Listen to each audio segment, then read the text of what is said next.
Hi good morning. എല്ലാവർക്കും സുഖമെന്ന് വിശ്വസിക്കുന്നു. മറ്റൊരു വീഡിയോയിലേക്ക് നിങ്ങൾക്ക് എല്ലാവർക്കും സ്വാഗതം.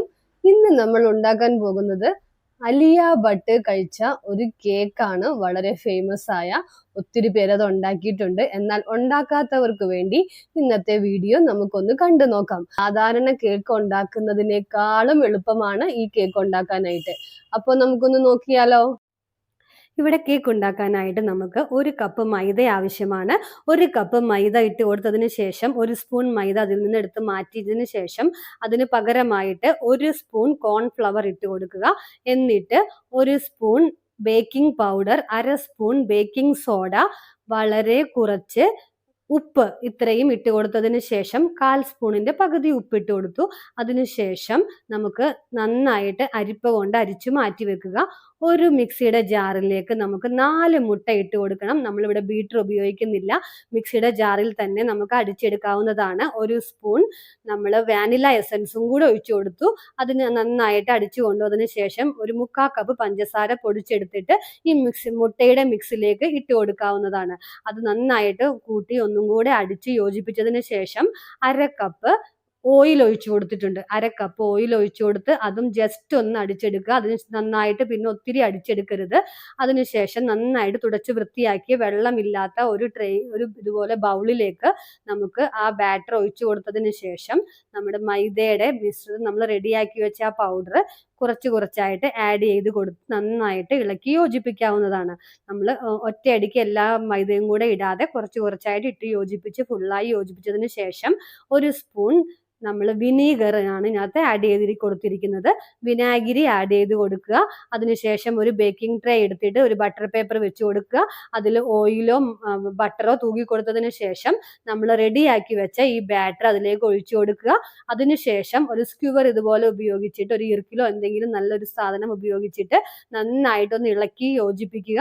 അപ്പോൾ അതിനകത്ത് എയർ ബബിൾസ് ഉണ്ടെങ്കിൽ പോകാൻ സഹായിക്കും. നമ്മൾ ഉണ്ടാക്കുന്നത് ബേക്ക് ചെയ്യുന്നത് മൈക്രോവേവ് ഓവനിലാണെങ്കിൽ 180 ഡിഗ്രി 25 മിനിറ്റ് നമുക്ക് 25 തുടങ്ങി 30 മിനിറ്റ് വരെ ബേക്ക് ചെയ്തെടുക്കാവുന്നതാണ്.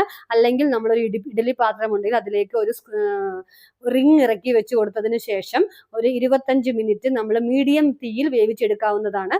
ഇതുപോലൊരു സ്ക്യൂവർ വെച്ച് കുത്തി നോക്കുമ്പോൾ വെന്തോ ഇല്ലയോ നമുക്ക് മനസ്സിലാക്കാൻ സാധിക്കും. അതിലൊന്നും പറ്റിപ്പിടിച്ചിട്ടില്ല എങ്കിൽ നന്നായിട്ട് വെന്തിട്ടുണ്ടെന്നർത്ഥം. പറ്റിപ്പിടിച്ചിട്ടുണ്ടെങ്കിൽ ഒന്നുകൂടെ 5 മിനിറ്റ് കൂടെ വേവിച്ചെടുക്കാവുന്നതാണ്. അതിനുശേഷം ഇതുപോലൊരു വിപ്പിംഗ് ക്രീമാണ് നമുക്ക് ആവശ്യമുള്ളത്. വിപ്പിംഗ് ക്രീം എടുത്തതിന് ശേഷം ഒരു ബൗളിലേക്ക് നമ്മൾ ഈ ബൗൾ ഞാൻ ആദ്യമേ ഫ്രിഡ്ജിൽ വെച്ച് നന്നായിട്ട് തണുപ്പിച്ചെടുത്തു. അതിനുശേഷം whipping cream 1 cup whipping cream ഒഴിച്ചു കൊടുത്ത് നന്നായിട്ട് ബീറ്റ് ചെയ്ത് നന്നായിട്ട് ഇതുപോലെ സ്റ്റിഫാക്കി എടുക്കുക. അതിനുശേഷം നമ്മൾ ഒരു മെയിൻ ആയിട്ടുള്ള ഇതിനകത്തുള്ള ഇൻഗ്രീഡിയൻറ്റ് നമ്മൾ റെഡിയാക്കണം. ഒരു കൂട്ടാണ്. ഇതിനു വേണ്ടി ഒരു 1/4 കപ്പ് പാല്, 1/2 cup milk made, 1/2 cup whipping cream, ഇത് മൂന്നും കൂടെ യോജിപ്പിച്ച് വെക്കുക. അതിനുശേഷം നമ്മൾ ഉണ്ടാക്കി വെച്ച കേക്ക് ഇതുപോലെ ഒരു ഫോർക്ക് ഉപയോഗിച്ച് നന്നായിട്ട് കുത്തി കൊടുക്കുക. ഇതിന്റെ എല്ലാ സ്ഥലത്തേക്കും സൈഡിലും നടുവിലും മുക്കിലും എല്ലായിടത്തും കുത്തി നന്നായിട്ട് യോജിപ്പിച്ച് അതിനെ നന്നായിട്ട് കുത്തി അതിനകത്ത് ഹോൾ ഉണ്ടാക്കിയതിന് ശേഷം നമ്മൾ ഇതുപോലെ ഈ പാല് നമ്മൾ റെഡിയാക്കി വെച്ച പാലും മിൽക്ക് മെയ്ഡും വിപ്പിംഗ് ക്രീമും ഇത് മൂന്നും കൂടി ചേർന്ന് നല്ല ടേസ്റ്റി ആയിട്ടുള്ള ഒരു മിശ്രിതമാണ്. ഇത് നമ്മൾ ഇതുപോലെ ഒഴിച്ചു കൊടുക്കുക. അത് ഒറ്റ പ്രാവശ്യമായിട്ട് ഒഴിച്ചു കൊടുക്കാതെ ആദ്യം ഒഴിച്ചു കൊടുത്ത് നന്നായിട്ട് അത് അബ്സോർബ് ചെയ്ത് അതിൻ്റെ അകത്തേക്ക് ഇറങ്ങിയതിന് ശേഷം ഒന്നും കൂടെ ഇതുപോലെ ഫോർക്ക് വെച്ച് കുത്തി കൊടുക്കുക. നന്നായിട്ട് എല്ലാ സൈഡിലും കുത്തി കൊടുത്തതിന് ശേഷം ഒന്നും കൂടെ കുറച്ചുകൂടെ പാൽ ഒഴിച്ചു കൊടുക്കുക. പാലിൻ്റെ മിശ്രിതം ഒഴിച്ചു കൊടുക്കുക. അതിന് അങ്ങനെ 3 പ്രാവശ്യമായിട്ട് ഒഴിച്ചു കൊടുക്കുക. കുറച്ച് മിശ്രിതം നമുക്ക് മാറ്റി വെക്കാവുന്നതാണ്. ലാസ്റ്റ് നമുക്കത് ആവശ്യമുണ്ട്. ഇതുപോലെ അത് എല്ലായിടത്തും നന്നായിട്ട് ഒഴിച്ചു കൊടുത്ത് നല്ല സോഫ്റ്റ് കേക്കായിട്ട് ഈ കേക്ക് മാറും. ഇത് നമുക്ക് ഫ്രിഡ്ജിൽ വെച്ച് മിനിമം ഒരു 5 മണിക്കൂറോ 4 മണിക്കൂറോ ഏറ്റവും കുറഞ്ഞത് നമ്മൾ തണുപ്പിച്ചെടുക്കേണ്ടതാണ്.